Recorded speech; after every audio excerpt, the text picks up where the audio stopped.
Que a graça do nosso Senhor Jesus, o amor de Deus Pai e também a comunhão do Espírito Santo esteja conosco neste momento. Amém. Querida congregação, também queridos visitantes, quando nós olhamos para esta parábola, que é uma das três que Jesus conta, a parábola do filho pródigo, do filho perdido, como está no nosso título, na verdade, há quem propõe chamar essa história, na verdade, de a parábola dos dois filhos perdidos. Porque, na realidade, também o filho mais velho, mesmo sem ter saído de casa, ele estava perdido. Ele já havia se afastado do pai, mesmo assumindo os compromissos e as responsabilidades dentro de casa. Talvez o título melhor que a gente possa dar para esta parábola seja a parábola do pai compassivo, do pai misericordioso, que acolhe, na verdade, os dois filhos. Porque é o amor compassivo do pai é que transforma esta história num evangelho em graça. Porque se não fosse o amor do pai, essa história ela não seria outra do que qualquer outra história de um jovem transviado, uma história triste, de sonhos desfeitos e esperanças destruídas. Por isso nós também queremos pedir a Deus para que Deus ilumine os nossos corações e as nossas mentes, para que quando queremos refletir e meditar nessa parábola de Jesus, nós possamos perceber que esta parábola, ela também aponta os braços abertos de Jesus, o amor compassivo para nós em todos os momentos da nossa vida. Queremos destacar alguns pontos nesta parábola. O primeiro é a atitude do pai. Quando o filho mais novo diz, dá-me os bens que me cabem, quem de vocês, se tivesse um filho adolescente ou jovem, com a cabeça virada, cheia de sem juízo, e pedisse para que desse os bens para ele, quem de vocês daria isso? Nós iríamos, quem sabe, dizer, filho, não é uma boa ideia, eu acho que isso não vai ser legal, eu não vou fazer isso. No entanto, nesta parábola de Jesus diz que o pai, sem nenhuma contestação, ele simplesmente entrega ao filho tudo o que ele pede. O pai não impede que o filho saia pelo mundo afora. O pai não impede que ele desperdice tudo o que havia recebido. Nem tampouco o pai coloca alguém para que o acompanhe, ou quem sabe coloque juízo na sua cabeça para ele retornar para casa. Mas o pai simplesmente deixa com que ele viva a vida que ele quer, mesmo que isto cubra o nome do pai de vexame. E o pai deixa que o filho chegue ao ponto mais baixo imaginável. Chegou ao ponto de passar fome, e diz o Evangelho que nem a comida dos porcos queriam lhe dar. Por que o pai permitiu tudo isso? Por que ele não mandou buscar o pai, o obrigou e o trouxe de volta para casa? Será que o pai não se importava com o seu filho? Será que o pai era indiferente e não sofria com aquilo que estava acontecendo? Embora para nós seja difícil de compreender e entender, nós precisamos compreender que em toda a atitude do pai estava o amor. Às vezes não tem outro jeito. tem que deixar bater a cabeça ou bater a cara, como a gente diz. Porque, na verdade, o filho já estava perdido mesmo antes de sair de casa, mesmo antes de pedir a herança. A vida vergonhosa que ele passou a viver a partir dali foi apenas o pus daquilo que já estava dentro dele, a ferida do desamor, da revolta que ele sentia dentro de si. E por isso, o pai deixa o filho partir. A ferida precisava amadurecer. O pai não deixou de amar o seu filho em nenhum momento sequer. E aí nós vemos nesta parábola, se que por um lado nós vemos uma realidade em que o filho desperdiçava tudo aquilo que havia recebido com meretrizes e com pessoas interesseiras, de um outro lado havia um bem dele que era intocável,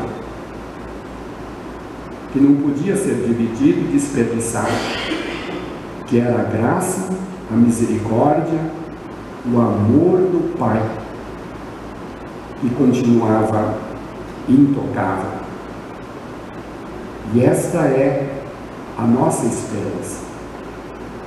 Não há outra coisa que nós podemos, de fato, buscar. Tem um salmo que diz, Salmo 16, tem outro também que repete a mesma coisa: Deus é tudo que eu tenho.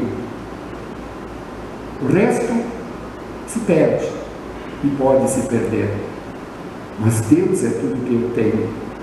E enquanto Ele está intocável, é a minha esperança, é a minha salvação. Porque se a nossa salvação dependesse dos nossos bons propósitos, daquilo que nós fazemos, já poderíamos desistir. Mas Deus continua amando ao pecador, mesmo quando ele se mete nas piores das enrascadas, no meio de um lamaçal de pecado. Isto é Evangelho. Esta é a boa nova e a graça de Deus que nós jamais devemos esquecer. Por mais que nós nos afastemos, por mais que nós vivamos uma vida em pecado, a graça e a misericórdia de Deus sempre estarão intocáveis e disponíveis para voltarmos para casa. Vejamos um segundo ponto. Quando o filho perdido se acha na fase mais profunda da sua perdição, nós vemos que quando ele tomou conta da realidade do que ele era e no que ele se meteu, qual foi a única coisa que lhe trouxe luz, esperança? A lembrança que ele tinha da casa da onde ele havia saído, a lembrança do pai e das bênçãos que o pai promovia no lar. Lembrava de que, como todos os empregados da casa tinham em abundância o pão de cada dia, e agora ele estava passando necessidade. E aí ele diz: vou voltar e vou dizer a meu pai: Pai, pequei contra ti e contra os céus, já não sou digno de ser chamado teu filho, mas me recebe como um dos teus trabalhadores. Nós vemos que o filho ainda não compreendia o amor pleno e completo de seu pai. Pensava que o pai, quem sabe, o receberia apenas como um dos trabalhadores.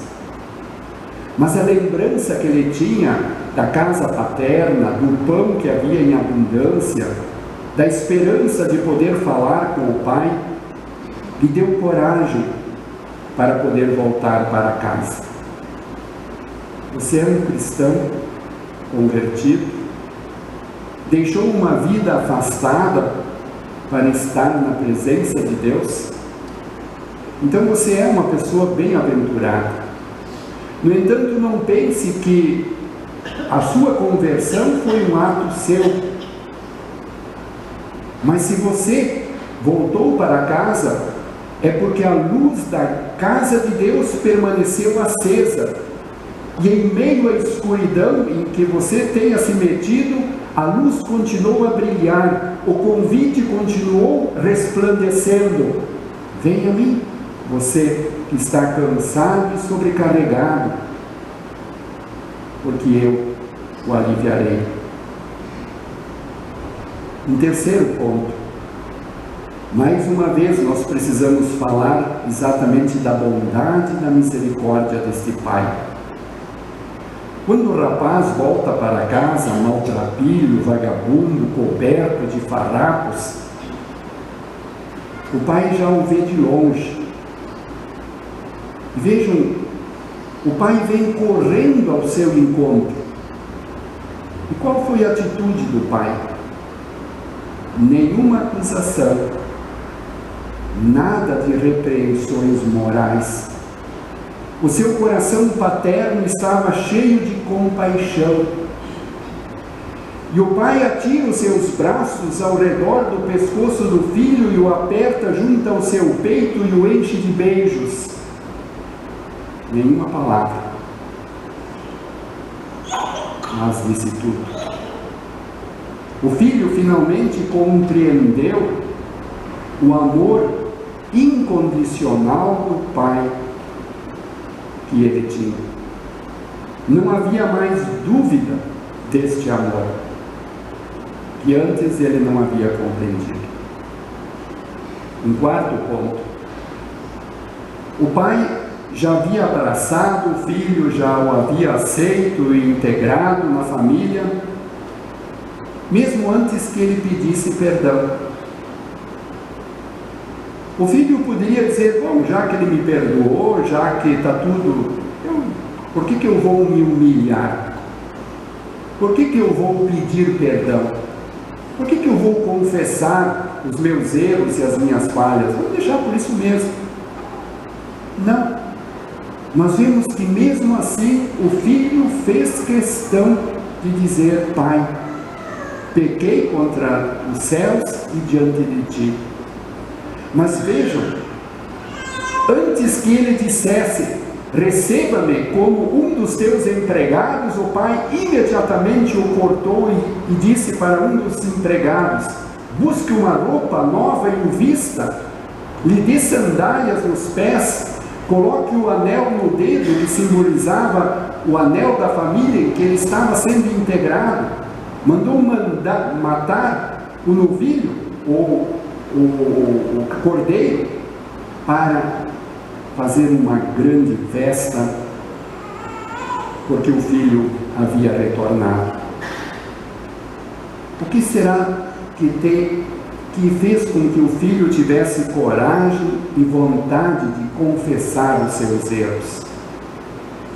O que lhe permitiu expor a miséria e as coisas podres que estavam diante dele?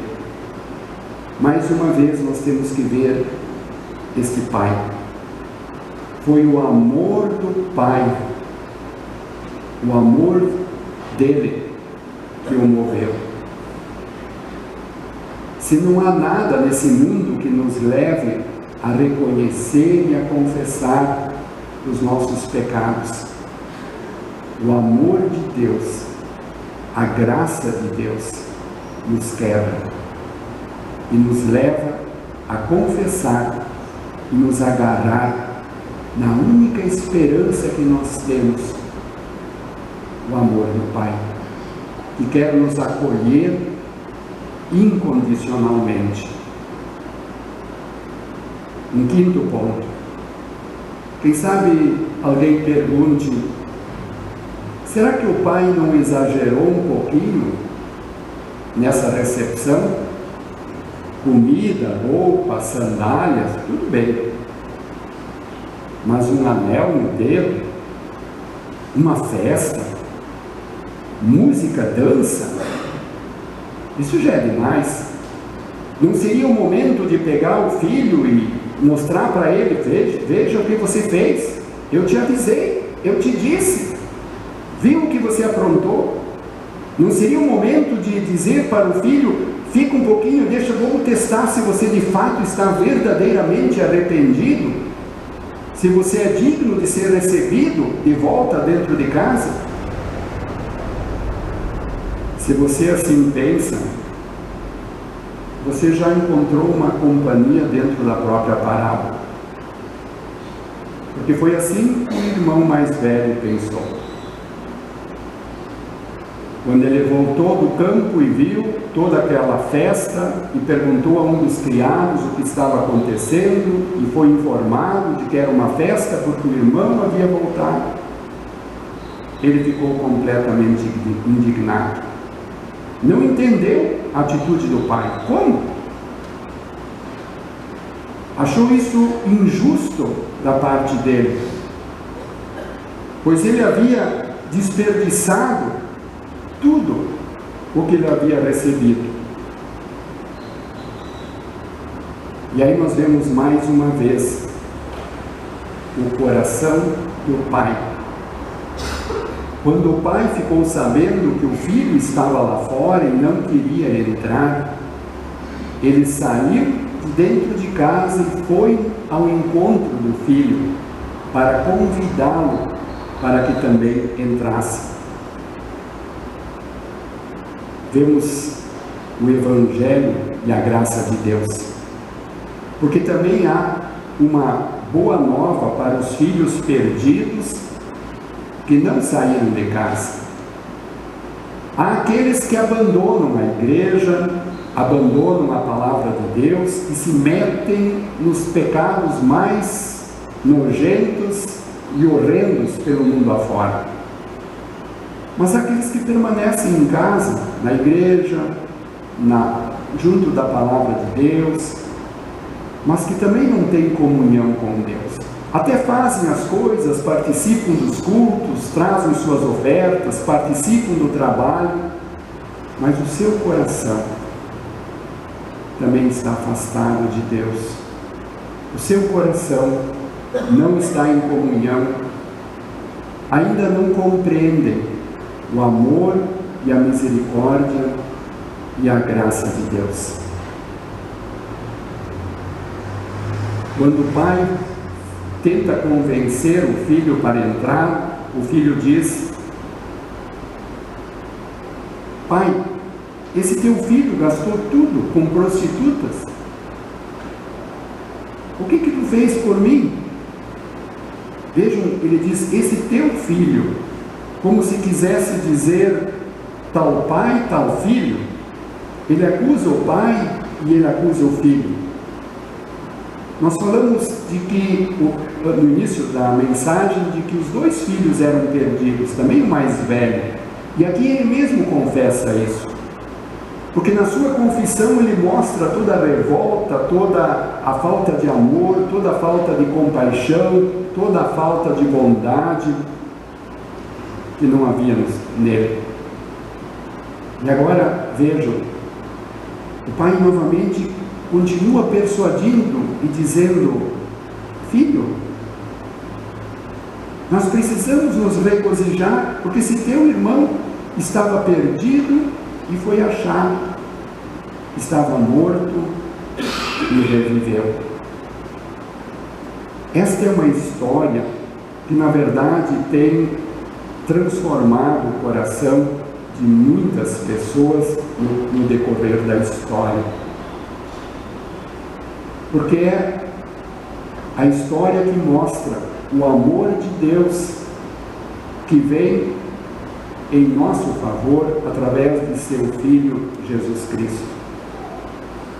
Porque Jesus é o Deus manifestado a todos nós, homens pecadores, que vem ao nosso encontro na imundícia do pecado em que nós nos envolvemos, nos acolhe e nos cobre com o manto da sua justiça, nos lavando, nos purificando, nos restaurando, nos tornando novas criaturas, como antes lemos na leitura de Coríntios.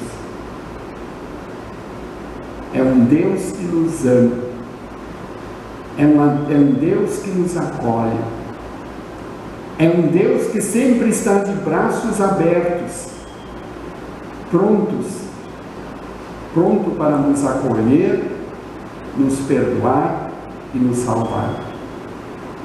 E a minha súplica é que Deus abençoe, para que nenhum de vocês chegue ao ponto em que não mais consigam enxergar a luz da casa paterna, da graça e da misericórdia de Deus.